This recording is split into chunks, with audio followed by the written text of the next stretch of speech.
Kita berjumpa lagi dalam Club Ministry Training Role Certification Secretary and Treasurer untuk kurikulum PFAD 141 Annual Calendar Development. Perkenalkan, nama saya adalah Master Guide Friska Romatiur. Saya berasal dari Klub Wings Timoho, Yogyakarta, Jawa Barat. Kita akan belajar mengenai modul PFAD 141. Tujuan kita mempelajari ini adalah untuk membantu memenuhi kebutuhan Pathfinder yang terus meningkat. Dan juga kita akan memimpin Pathfinder tersebut melewati sebuah rangkaian program yang harus diraih dan diselesaikan sampai menuju pada akhir pelantikan. Petunjuk praktis dari buku manual ada 6. Rencanakan kegiatan 2 bulan sebelum mulainya pelayanan klub Pathfinder. Cari dan kumpulkan jadwal sekolah dan pelayanan gereja, event pertemuan atau perkemahan distrik dan wilayah agar tidak bertabrakan programnya. Rencanakan acara-acara khusus dengan pimpinan dan pendeta di gereja seperti Pathfinder Day, pembukaan, dan pelantikan, karena di sini membutuhkan kerjasama seluruh anggota jemaat. Lalu kelas-kelas kepahaman perlu direncanakan. Apa yang mau diraih tahun ini? Kalender pelayanan klub harus disetujui oleh majelis. Dan jika perlu, buatlah rencana pelayanan jangka panjang, ya, lewat dari 1 tahun. Bayangkan klub Pathfinder itu sebuah sekolah. Tentu Anda membutuhkan tempat kegiatan, tentu Anda membutuhkan subjek pendidikan dan kurikulum. Ya, tempatnya bagaimana?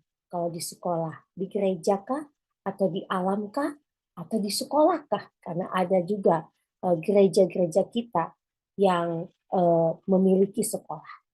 Bagaimana subjek pendidikan, peserta didiknya, pengajarnya, orang tuanya, dewan sekolahnya, majelis jemaatnya, keterlibatan dan kerjasama dari semuanya ini.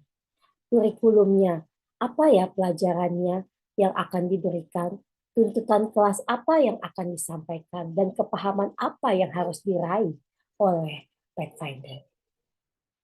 Ini adalah salah satu contoh fase kegiatan klub yang akan kita pelajari pada saat ini.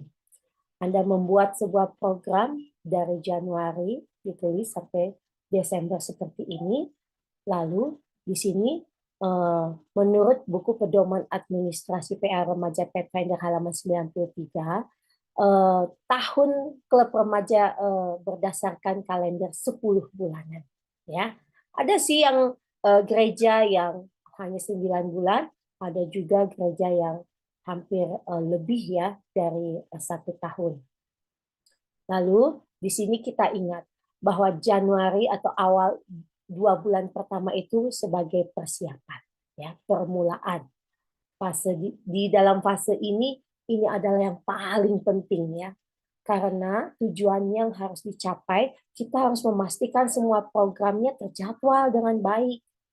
Kita harus mempersiapkan program tahunan klub Pathfinder dan rencana pelayanan dan anggarannya untuk disetujui dalam rapat majelis. Karena banyak juga departemen-departemen yang di dalam gereja yang membutuhkan biaya dalam program mereka. Kita juga memperoleh persetujuan orang tua, terutama untuk keikutsertaan anak-anak dan partisipasi dalam pendanaan. Karena ada juga beberapa program yang melibatkan dana dari anggota dan orang tua. Fase yang terpenting adalah pihak-pihak yang terlibat juga. Kita perlu melibatkan direktur klub, pembina masing-masing kelas yang akan sebagai pelaksana ya dalam kelas tersebut. Ketua jemaat yang membidangi Pathfinder, majelis jemaat, serta orang tua. Kalau kita lihat di sini ada gambar yang pink, ada gambar yang abu-abu, dan gambar yang hijau. Itu mewakili untuk klub, majelis, dan orang tua. Ya, langkah-langkah waktu persiapan itu harus dimulai dari klubnya, baru nanti kita maju ke majelis, baru kita melibatkan orang tua. Yang perlu diperhatikan adalah dalam membuat program tahunan, kita mensosialisasi melihat authorized meeting dan kita ada meeting conference. Lalu kita presentasikan komite ke klub, lalu kita presentasikan dan meminta persetujuan dari majelis, ketua jemaat, lalu dari situ kita presentasi dan membuat persetujuan dan membuat registrasi. Kita adakan parents meeting, pertemuan dengan seluruh para orang tua daripada anggota. Lalu kita membuka kelas, lalu kita siap untuk mengikuti kegiatan kelas. Tips untuk director, kita harus melibatkan beberapa perwakilan orang tua dalam komite klub. Selalu berkonsultasi dengan ketua atau gembala jemaat untuk mendapatkan masukan mewakili gereja. Bersikap terbuka untuk seluruh rencana kegiatan yang akan dilakukan, termasuk meminta dukungan orang tua atau wali dalam membantu pembiayaan kegiatan. Ya. Jadi apa yang harus dilakukan selama persiapan? Kita melakukan aktivitas untuk promosi, sosialisasi, registrasi. Kita menyiapkan kurikulumnya. Kita menyiapkan database, foto, pertemuan dengan orang tua, pembukaan kelas, dan melatih para pembina yang akan mengajar di kelas tersebut. Ya. Di sini ada timingnya, ada PIC-nya, ada dimulai dari Januari ya. Kita ambil contoh ini dari Januari ya. Misalnya kita adakan di tanggal berapa untuk promosi, di tanggal berapa kita induction, dan di tanggal berapa kita melakukan pelatihan. Contoh dari registrasi ini saya ambil dari sebuah klub di Taman Harapan yaitu Eden Club ya. Ini contoh brosur yang menarik mereka buat. Bagaimana untuk menarik perhatian untuk orang pada mendaftar, orang tua juga mengetahui tanggal dan pertemuannya dan di mana ditentukan ya rapatnya, dan di sini ada foto-foto bagaimana panitia itu menyertakan sebuah kewajiban untuk memakai seragam. Nah, jadi dari awal tuh sudah tahu bahwa ini ada kebutuhan ya, ada seragam yang harus digunakan ya, dan ada program yang akan diberitahukan.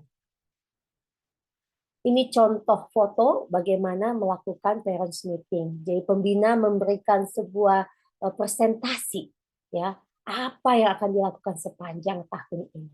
Ya. Lalu di sini setelah mengadakan persiapan di bulan Januari dan Februari, kita masuk kepada eksekusinya ya. Dari bulan Maret sampai bulan September kita melaksanakan kegiatan. Kita review dan kita monitoring. Ya. Ini adalah fase terberat dan rasanya terlama dalam setahun ya, karena ada kelas-kelas ya. Tujuan yang harus dicapai melaksanakan minimal 75% dari seluruh tuntutan per kelas. Membuat sistem absensi untuk keperluan monitoring dan review dan dokumentasi tentunya ya. Memastikan pembina dan anggota klub aktif, hadir, dan terlibat dalam kegiatan-kegiatan. Mengadakan evaluasi untuk perbaikan berdasarkan absen. Siapa pihak-pihak yang terlibat di sini? Direktur klub, pembina masing-masing kelas, dan anggotanya, anggota klub. Eksekusi dari sebuah perencanaan ini membuat rencana kegiatan kelas rutin, mengambil absen anggota dan pembina klub, mengadakan rapat evaluasi per kuartal atau semester. Jadi kurikulumnya harus terintegrasi, kita pakai sistem absen untuk mengetahui kehadiran, berapa persen, lalu kita rapat rutin komite klub. Ini fase dari eksekusi tersebut. Kita bisa lihat di sini sudah mulai dari bulan Maret dan April. Di sini sudah ada misalnya kelas friend, companion, explorer, ranger, voyager, dan guide. Sudah ditentukan jenis-jenis kepahamannya dan tanggal-tanggalnya dan tanggal berakhirnya.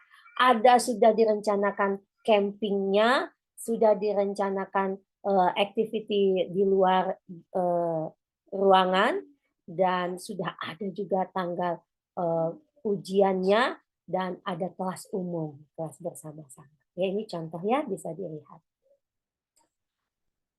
Ya, ini sudah selesai fase kegiatan klubnya, kita masuk ke fase akhir kegiatan tahunan. Coba kalau diperhatikan ini 11 bulan ya, 11 bulan.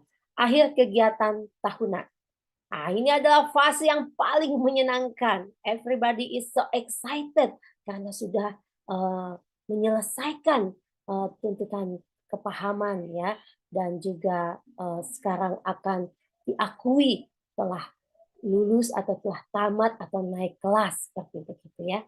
Tujuan yang harus dicapai memastikan bahwa anggota klub yang akan naik kelas selanjutnya telah menyelesaikan tuntutan dengan mencukupi. Berapa persenkah sebenarnya standar itu dirapatkan di komite klubnya, itulah yang menentukan mereka boleh mengikuti pelantikan.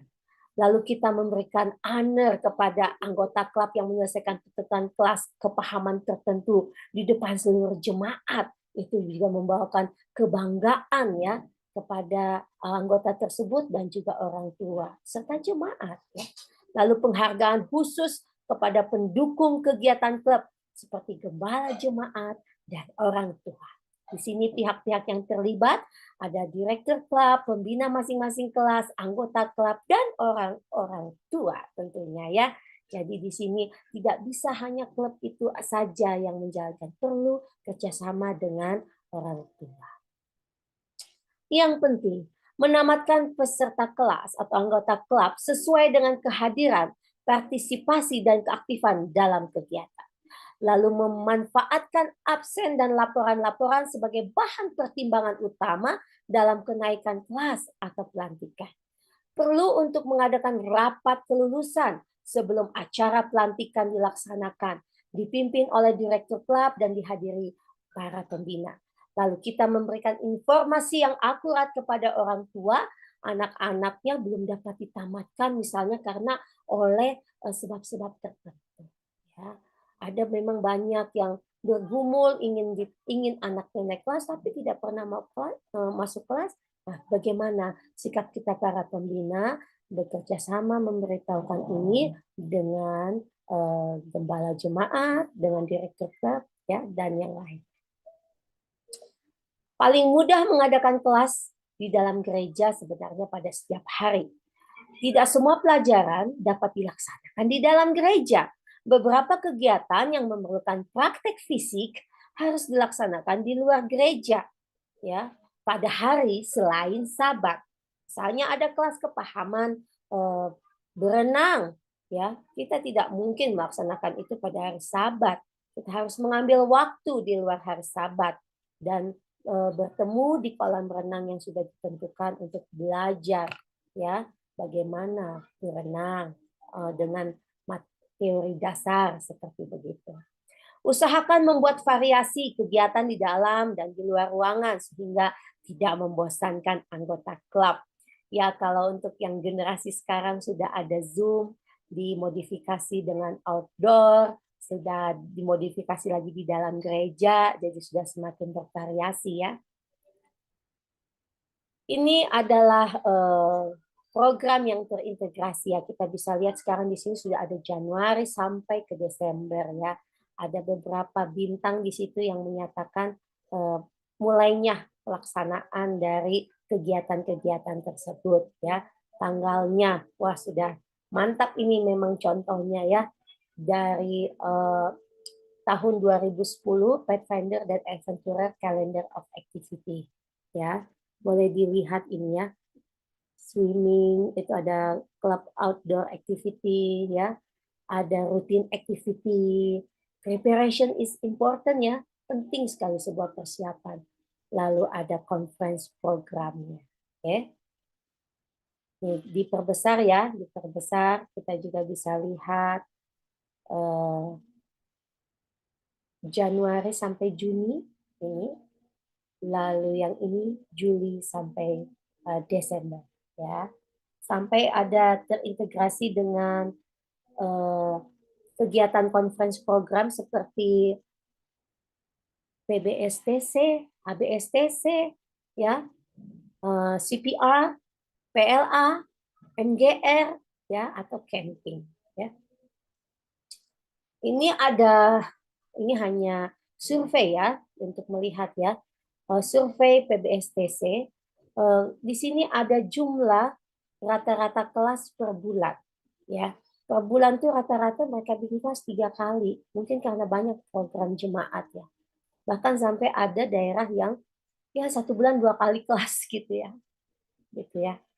Lalu ini yang untuk camping. Untuk campingnya jumlah rata-rata perkemahan per tahun ya. Ada yang 2 kali, ada yang 3 kali nih doyan camping ya. Ada yang cuma sekali ya. Untuk bervariasi ya di sini. Untuk community service per year, ini kan penting ya. Kita kan harus ada juga community service-nya. Itu rata-rata per tahun Pelmas itu dilaksanakan 3 kali. Tapi di beberapa daerah ya ada yang sekali aja gitu. Ada yang 2 kali. Nah, nanti ini bisa memberikan motivasi kepada kakak-kakak.